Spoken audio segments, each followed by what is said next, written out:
applications and is relatively cheap. But as CTV's medical specialist Avis Favreau explains, redeveloping the drug may not fit into the business plans of the big pharmaceutical companies. Dr. Evangelos Mikalakis has given cancer researchers a brand new lead with an old drug, a cheap, inexpensive powder that costs just pennies a dose. You typically get this eureka kind of feeling, and it's actually the most exciting thing scientists can get. The drug, called DCA in short, has been used for decades in humans with some rare inherited diseases. When he added it to the water of mice and rats given human cancers, the results surprised him. And has this big tumor growing in his back. So you can see that even after 3 weeks there is a significant or 70% decrease in tumor size. It shrunk brain, breast and lung tumors in the animals in a matter of weeks, and the drug had no side effects, confirmed by tests of DCA in humans for other diseases. This kind of results, to my mind, are as good as it gets. And it seems to work by reviving the energy-producing components of human cells, allowing the cells to work normally again, triggering cancerous cells to commit suicide. Scientists agree that DCA now needs to be tested quickly in human cancer patients. This is exactly what we want, a drug that has activity, but has also minimal side effects for patients. But there's a problem. DCA isn't owned by any pharmaceutical company. There's no patent on it. So on one hand, it could become a very inexpensive new treatment for cancer. On the other, drug companies won't be interested in funding studies for a drug that won't make them a profit. This is a difficult question because typically, there are market considerations. So now Dr. Mikalakis has to find someone who will pay for the next round of testing. We hope that we can attract the interest of universities here in Canada and in the United States. And he doesn't want to let the medical dream of a cheap, effective anti-cancer drug disappear just because it might not make someone a lot of money. It costs, some say, about $100 million to get a new drug through all the phases of testing onto the market. So it will be interesting to see if this old drug actually gets a new chance at becoming an anti-cancer medication. Lloyd? Well, Avis, your report tells us that this drug has great promise. So why aren't companies and institutions lining up to get behind it? Well, first of all, Lloyd, this is the initial report.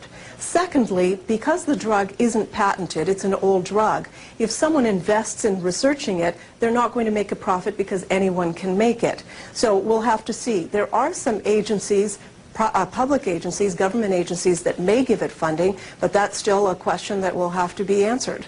But unless big pharmaceutical companies are behind these things, they may go nowhere. Is that it? Well, actually, Lloyd, I've had 2 other stories where drugs have shown great promise in the preclinical phase, and because they were orphan drugs and no one picked up, nobody could get the patent on it, they've gone nowhere. So I will be keeping an eye on this one.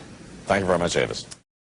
Through in the fight against cancer from the University of Alberta tonight. Researchers there have found a certain compound can shrink cancer tumors in the lung, breast and brain. And best of all, it's non-toxic. As Suling Go reports, it could be a more compassionate form of chemotherapy. Sandy McDougall has been through chemotherapy 3 times. Each time she was nauseated for months and lost all of her hair. When you lose your hair, you first lose the hair on the top of your head. But then you lose your eyebrows, and the last to go are your eyelashes. And that's like the final injustice. Rather than be bald in public, this breast, liver, and brain cancer survivor wore wigs. She believes chemotherapy is especially hard on women. We put so much credence in our hair and the way we look, and to not have it, or to have it look unnatural, was the hardest part for me. But U of A researchers may have found a kinder, gentler cancer treatment. Unlike traditional chemotherapy drugs, Dichloroacetate, or DCA, kills cancer cells only and doesn't affect healthy cells. When you take chemotherapy, you get nauseated because the drug kills the stomach cells, or your heart dysfunctions because you kill the heart cells, or your skin, or you lose your hair. None of these things appear to be affected by the DCA. The team implanted human lung tumors in live rats, taking photos inside this special scanner. Then the rats drank a DCA solution. Just 3 weeks later, the tumor, this purple blob, had shrunk from this to this. The tumor is significantly decreased Decreased by up to 70% with no negative side effects for the rat. Dr. Evangelos Mikolakis explains cancer changes a cell's metabolism, making it resistant to death. By restoring normal energy production with DCA, the cancer cell can be killed and healthy cells untouched. It appears to hit a sensitive nerve in cancer, a fundamental trick that cancer does to stay alive. Sandy says chemotherapy without nausea and hair loss sounds almost too good to be true. Something like this would be the most fantastic thing ever. And if she ever does have to go through cancer treatment again, she'd be thrilled to keep her wigs in the closet. It would just be such a joyous thing for an oncologist to tell a woman that you're not going to lose your hair. For Global News, this is Sue Lingo reporting. The drug has passed stage 1 trials, but researchers have yet to try it on cancer patients. They're now in the process of securing public funding, none from drug companies, so the drug can be available inexpensively, and they hope to start mass clinical trials within the next year. Cancer is the second leading cause of death in this country, leaving over 500,000 families each and every year without mothers, fathers, or children. But there's some good news. Canadian research team has come up with DCA. They believe it's a cheap and simple drug that kills almost all cancers. You heard that right. The real story is you can't have it. Not because it's unsafe, but because your blood's going to shoot out of your eyes, because it doesn't make any money. You and I know there's big money to be made when pharmaceutical companies develop new life-saving drugs. But the gravy train doesn't last for long. After investing millions and millions of dollars into research and to the development of a new drug, companies only have a few years to make their money back, plus a profit, before their patent expires, and competing companies can make a generic form of the same drug. So, back to this Canadian team and DCA. They're working out of the University of Alberta in Edmonton, Canada, and scientists have tested DCA on human cells cultured outside the body.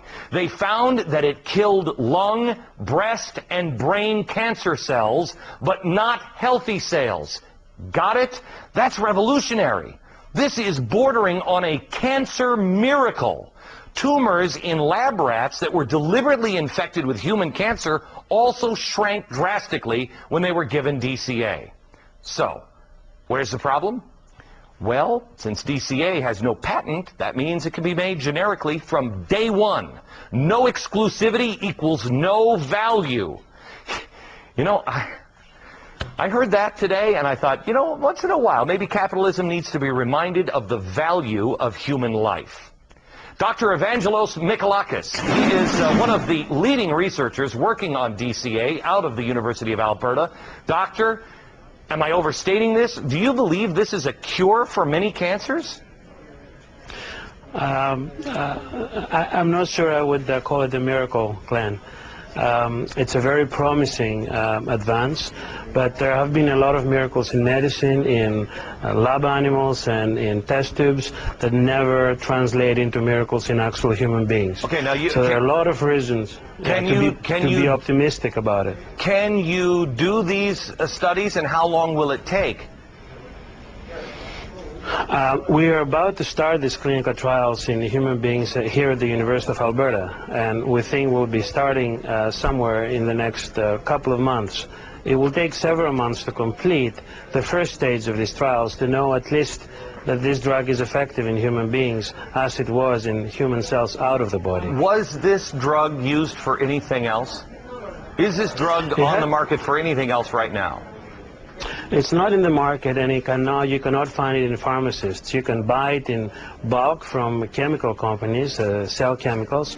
However, it has been used for over 30 years to treat very rare conditions of metabolism, usually in children. Universities usually buy the drug in bulk, they process it, and then they treat these very, very rare conditions. We know that it's relatively well tolerated. There are some mild toxicities in these patients, but of course we don't know how patients with cancer will react to that. So this is something you can buy at a chemical company. There are going to be people who read about this, like I did today. If I had cancer, I got to tell you, I'm not waiting the 2 years for the human trial. If this has killed these things, lung and breast and what was the other? Brain cancer? If it's killed these things in test tubes and in lab rats, what's going to stop somebody who has nothing left to lose from going and finding some of this stuff and taking it? That's a very important question, and in fact we've been bombarded with this question. But you got to keep in mind that it is possible it might hurt someone. For example, a lot of these patients are already taking cancer medications, and the interactions of this drug and any drug with the existing drugs is unpredictable. It could result in worsening than improvement. So these clinical trials are really important to be performed appropriately and under the regulation of authorities like FDA or Health Canada. I have to tell you, while I see your point, I got to, you know, if I'm dying of cancer and I know I'm going to die anyway, I mean, how am I going to get worse than death? You had a hard time getting anybody to pay attention to this because there's no money to be made in this. Why don't the insurance companies get involved and pour money into this? There's a ton of money to be saved by insurance companies. Why isn't the capitalist system working on that front? That's a very interesting question, and you're right. You would expect. I think there are some laws preventing the insurance company in investing in research, but I'm not a lawyer to tell you that. I think there is some regulations. It's not that easy to do that. However, the authorities like the University of Alberta and the Faculty of Medicine and Dentistry have already committing, and they're helping us along with the people of Alberta that already started donating money to at least make the first step. All right. Doctor, thank you very much.